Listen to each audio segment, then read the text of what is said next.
dang va khodang re kan ngai ne le sui lung rua lin na vang kan nui za e un zi sial hok tan o kan thei po chua je lang sui lung rua lin la si kan duai ne mo sial kho pui kan than lai asang je le i chunga lim te a tual kan chai na dil huan le mi lukhai le sikul ta le sekot ai bitla lungdur hun thei mit tha an acham reng ngil kan phal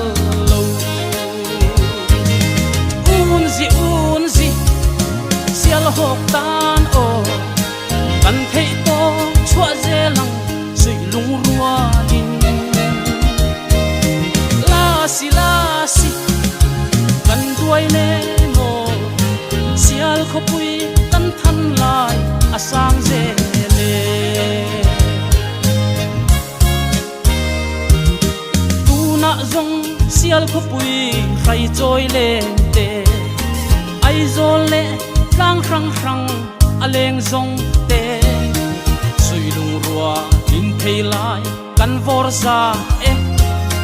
por tur ne khel muala kan lam sia we un zi sial hok tan o kan thei to chua je lang sui lung rua lin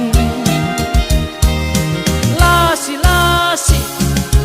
kan duai ne mo sial kho pui kan than lai asang je le un zi la si sial hok tan o kan thei to chua je lang sui lung rua lin un zi la si kan duai ne mo sial kho pui kan than lai asang je le un zi la si kan duai ne mo sial kho pui kan than lai asang je le un zi la si kan duai ne mo sial kho pui kan than lai asang je le